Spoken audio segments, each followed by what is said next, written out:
Again. I'll start a bit again. This is Horsemen of the Apocalypse, Book 2, Chapter 5, The Wolf Pack. The time is 10 o'clock in the evening on Friday the 19th of August 1918. The passenger door of the well-polished ocean blue Cadillac coupe opens and Al Capone climbs out of the driver's seat. He opens the right-hand side passenger door and Frank Yale steps out, smoking a large Cuban Havana cigar. He is wearing a black and white double-breasted three-piece suit, a pair of brown and white spats, a white trilby hat, and a beige cashmere overcoat worn over his shoulders. Bill Crow is now standing just behind his boss, and Frankie Galucio is leaning back with his elbows resting against the bonnet of his boss's shiny new blue car. What do you want us to meet us on the docks? So why did you want us to meet on the docks, Wolf? Asks the boss of the White Hand gang. Fairlin Flanagan, a smartly dressed, grey-haired, 50-year-old Irishman, wearing a grey pinstripe suit and black bowler hat, and three of his associates wearing brown pinstripe suits and trilby hats, and armed with a pistol and two rifles, stand facing Frank Yule and his men. Neutral ground, Frankie.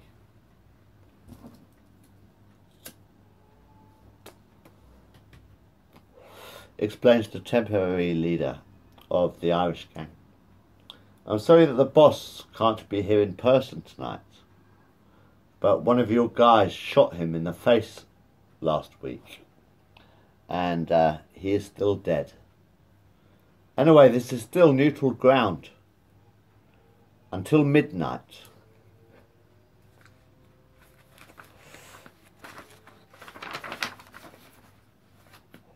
I just bought the pier we are standing upon.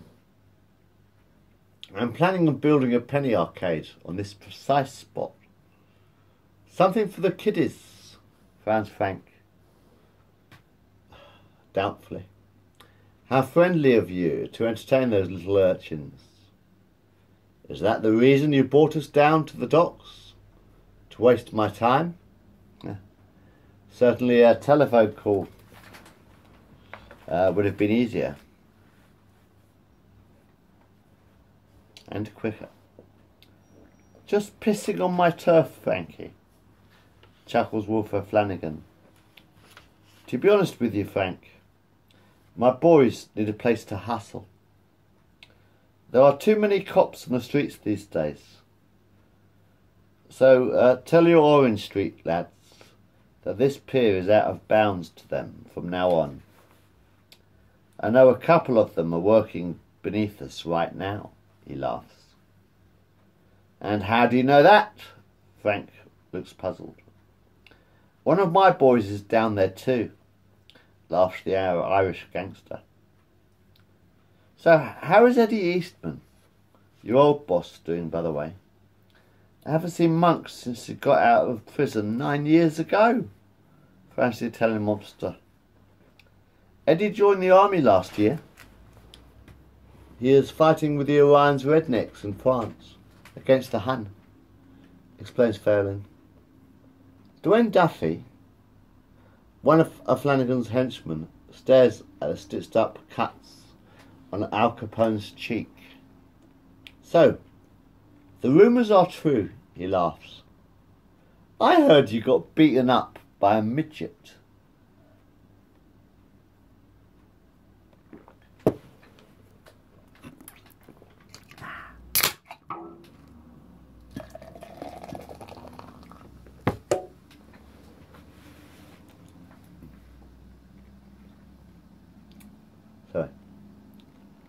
Al Capone grips his pistol with his right hand.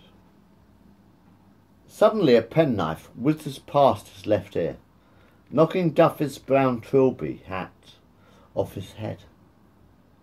Don't call me a midget, suggests Frankie Galucio. the skinny 5'6" tall gangster, picking up the Irishman's hat and pulling out his flick knife. "Just let me know if you want to have a go at me as well," he suggests, handing the hat back to its owner. Dwayne pokes his right forefinger through the hole in his trilby hat and gasps and gulps. Sorry, Frankie. I didn't know it was you that Al was fighting." Frankie Ale shakes Flarelin's O'Flanagan's right hand. "I will be sure to pass the word around, Wolf. But if I see one green ribbon in Orange Street, I will hang your boy from the rafters with it." Do I make myself understood? The Italian whispers into the Irishman's right ear. The Irish gangster turns around and walks back towards his black Oldsmobile's touring car. His three associates, wearing brown pinstripe suits, are standing with their guns still pointing towards the 5 Points leader. Frankie Ale turns his back on the young men. "If you are going to shoot me, then I suggest you do it now," laughs the mob boss, chewing on a large fat cigar. Bill Crow lights Frank's Cuban Havana cigar with a match.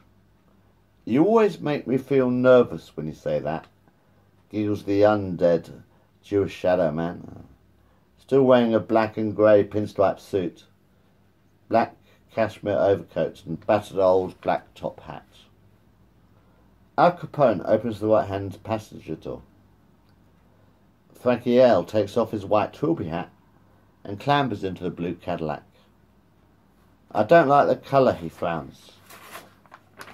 "Have her painted red. First thing tomorrow morning," orders the mob boss, closing the door.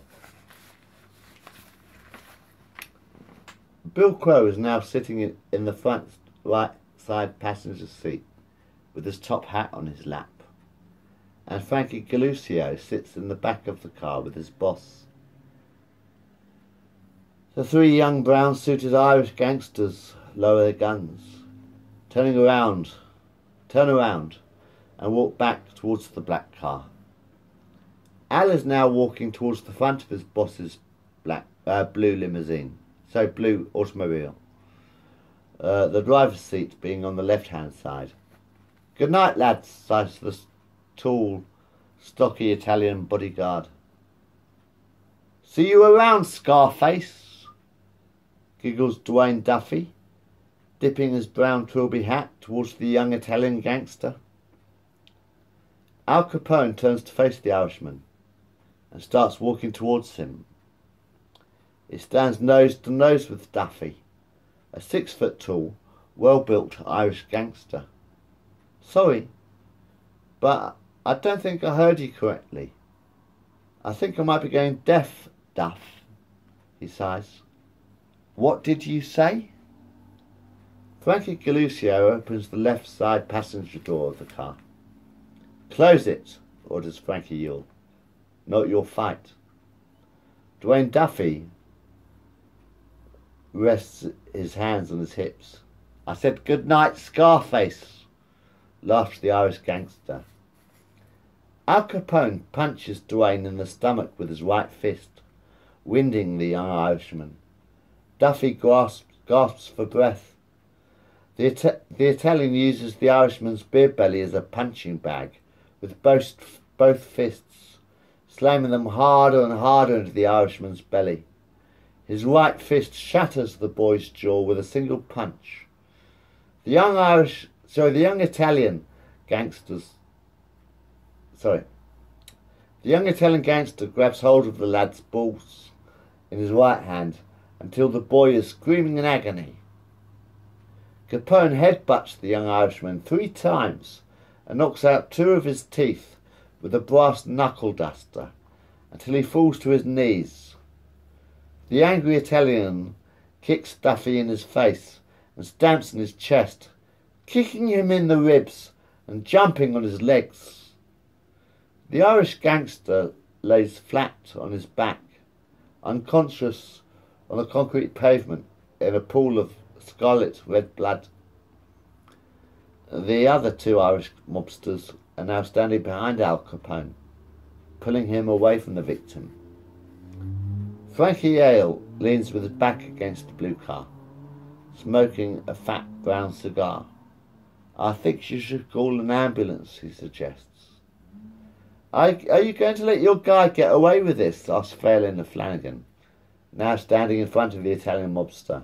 It would appear so, laughs Frankie Yale. Back in the car, boys. Time to go, he suggests. Al Capone opens the right-hand side passenger door for his boss. My guys will be looking for you, Scarface, shouts Phelan of Flanagan. Capone turns around. Leave it, Al, whispers Frankie Yale, climbing into the car. Tomorrow is another day.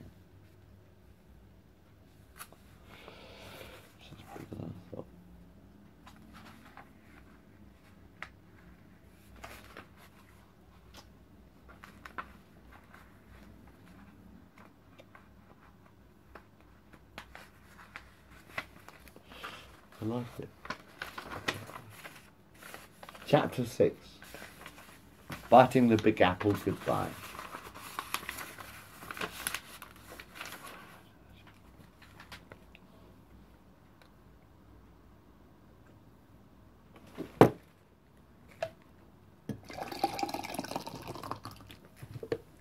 So, biting the Big Apple goodbye. Happy New Year, Johnny, shouts Frankie Yale down the mouthpiece of a white marble and gold candlestick telephone sitting on the desk of his office on the second floor of the Harvard Inn on Coney Island. It ain't midnight for another hour here, laughs Johnny Turrier. A little bit harder, Becky. A little bit harder. He pauses. Oh my. I think that did the trick, he whispers. I can hardly hear you, my old friend. You know what you New Yorkers are like. We've got one hell of a party going on downstairs tonight. And indeed, there is a jazz band playing in the Harvard Saloon to the rhythm of the Tiger Rag. New York City party people dancing and tapping their feet to the music on the stage. I recognise him, sighs Bill Crow. Second horn to the right. That's Abe Jackson, isn't it?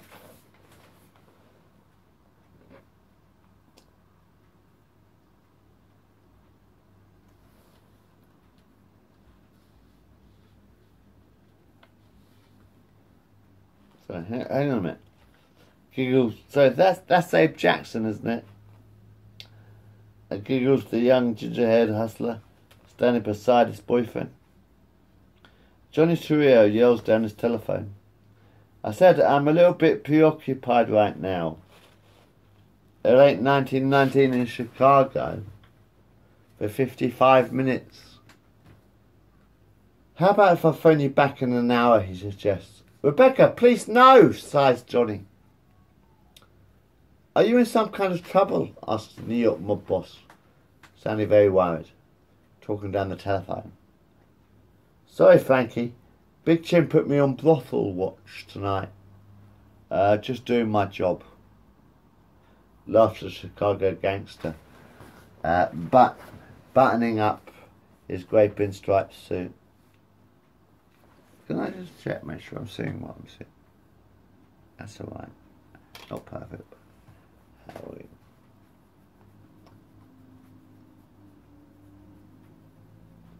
Actually, my old friend.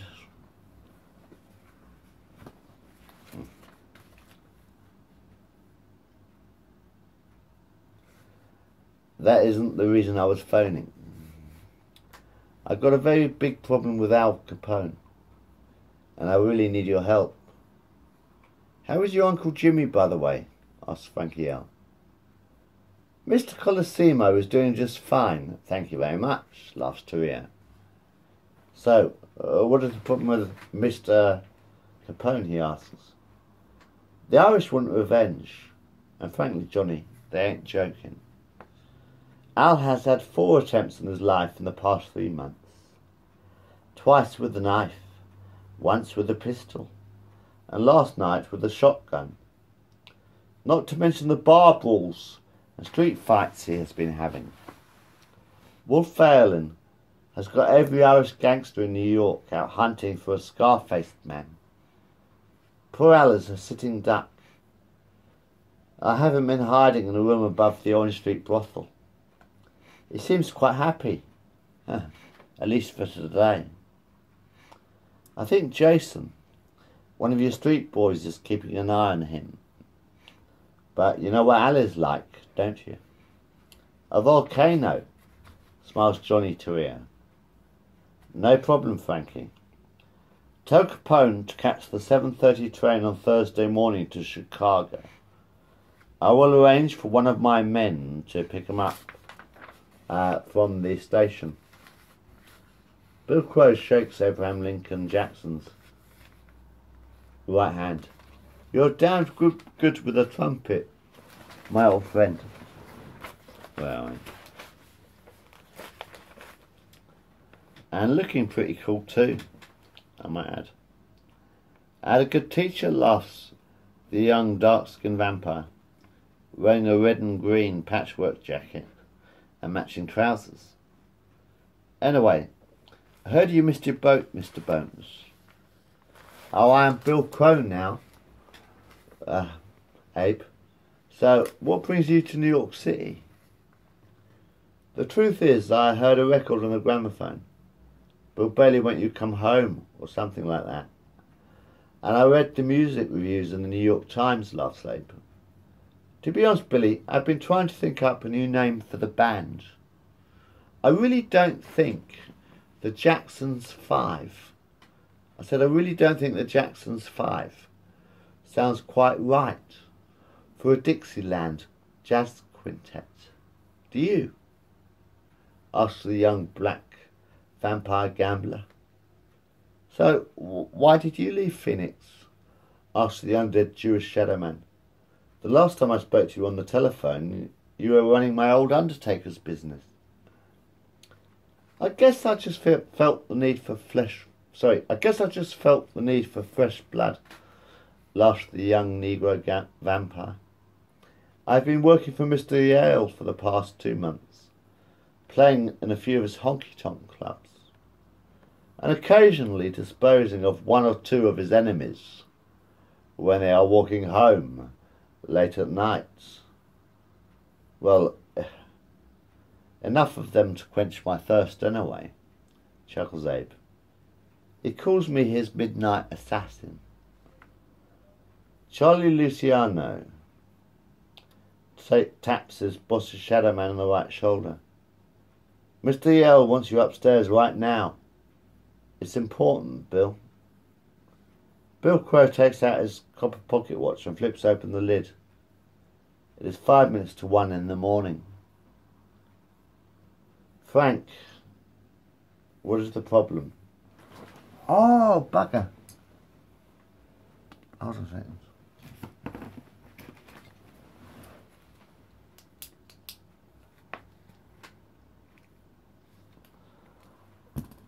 I have a job for you, Billy. I want you to go to Chicago with Capone. Your train leaves at 7:30 tomorrow morning. I want you to keep your eyes on Al and try and stop the idiot from getting into even more trouble than he's already in. Or does Frankie Al? You'll be working for Johnny Torrio from now on. One more chapter? Yeah. Chapter 7. Smoking cigars in Chicago. Right. Chapter 7. Smoking cigars in Chicago. Johnny Torrio and Al Capone are sitting in brown leather upholstered wooden armchairs in the office of Big Jim Colosimo. Sitting on the other side of the oak desk, leaning with his armchair tilted against the purple painted wall. The boss of the Chicago Mafia gazes down at the face of his silver pocket watch. The time is 8:30 in the evening of Friday the 2nd of January 1920. Colosimo leans forwards and opens a bottle of bourbon whiskey standing on his oak desk. "My final bottle," he sighs. "Well, I guess this is our last hurrah," laughs Big Jim, stroking his thick black moustache. "The prohibitionists have finally conquered America."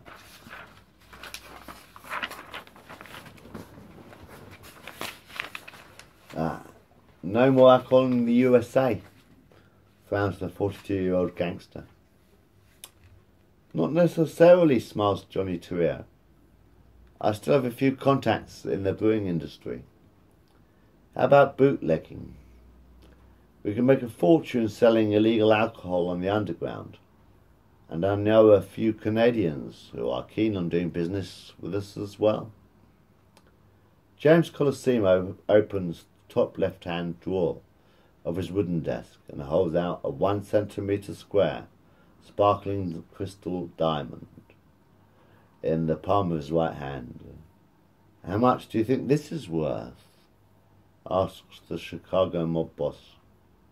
"Do you really think I would want to jeopardize my diamond trade and brothels for a few bottles of whiskey?" "How many brothels do you own?" asks Bill Crow, leaning against the door of Big Jim's office. "Too many to count," laughs Big Jim. "Why do you ask?" "I have a friend who needs a job," explains the undead Jewish shadow man. "What is the young lady's name?" asks the tall, tubby, 42-year-old gangster, wearing a white linen suit. "Russell," sighs Bill. "Oh, I see," chuckles the chubby Italian.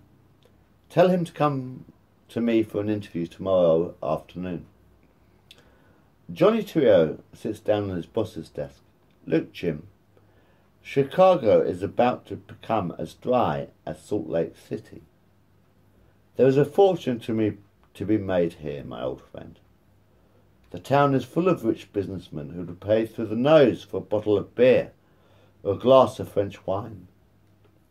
Frankie L. is making a fortune bootlegging in New York, smuggling Canadian whiskey and English gin. He's even running his own underground distilleries, making moonshine and beer.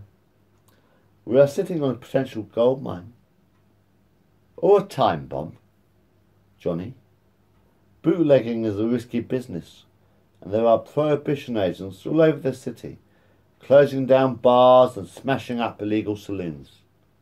Besides, I'm making a goddamn fortune from my brothels and diamond smuggling anyway.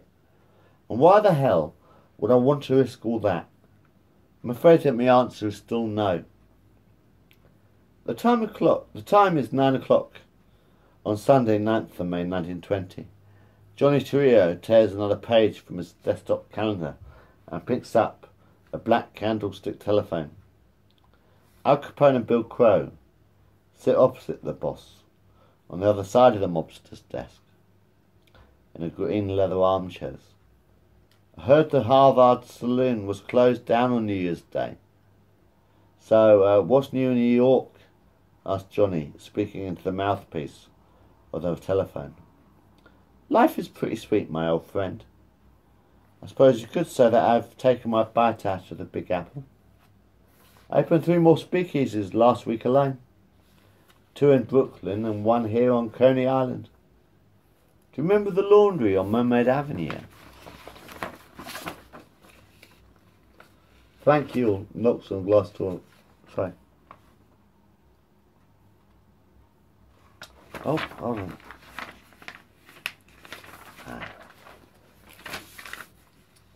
"Of course I do," laughs Johnny. "Bill used to take my suits there every week. Well, I've just opened a bar behind the shop. I'm raking in a fortune," chuckles the New York gangster.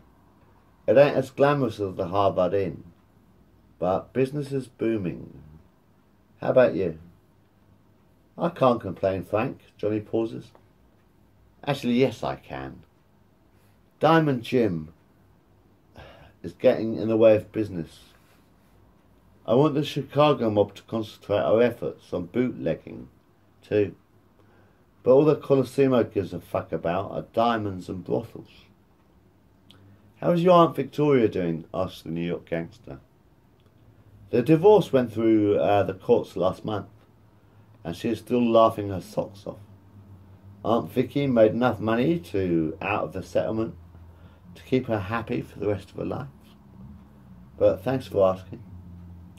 So why the telephone call? Asked Frankie out. I want you to come to Chicago. I need Colosimo out of the way. So why don't you kill him? Because I want his fucking job, explains Johnny Torrio. Without Big Jim, the mob is mine. But most of the gangs are loyal to the old man, and it wouldn't look so good if I was the guy who killed him. On the other hand, you could catch the 20th Century Limited steam train at 6 o'clock in the evening from New York and be in Chicago in time for breakfast. Shoot the fucker and be out of town before anyone knows who did it. Tell Frankie that I will meet him at the station at 9 o'clock on Tuesday morning, suggests Al.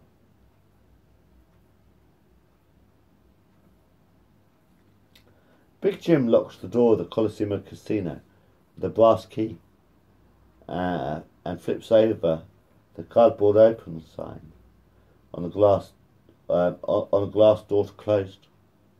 The time is 11 o'clock at night on Tuesday the 11th of May 1920. The Italian mob boss yawns. Another busy night. He smiles at the pretty young waitress stacking wooden chairs upside down on the tables. I will finish that, Tracy. You can go home now, he suggests. Frankie Earle and Bill Crow sit in the rear passenger seat of a black Chrysler Model B70 automobile. On the other side of South Wabash Street, Al Capone sits in the driver's seat on the front hand side of the car. Are you sure that you don't want me to take care of the job, Mr. Yao?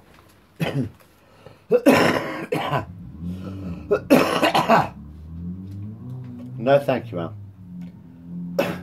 I still owe Johnny Torrio a few favours for helping me out in the past. The task is mine. You just keep the engine running, my friend. We're going to have to make a fast getaway. The New York gangster opens the right-hand side passenger door. I will keep watch outside, suggests the undead Jewish shadow man, just in case there are any cops in the area.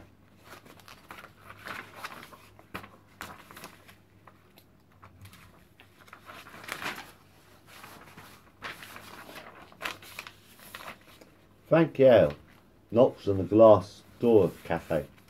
Open up, I'm hungry, he shouts. Jim Colosimo is busy sweeping the white tiled floor of his eating establishment.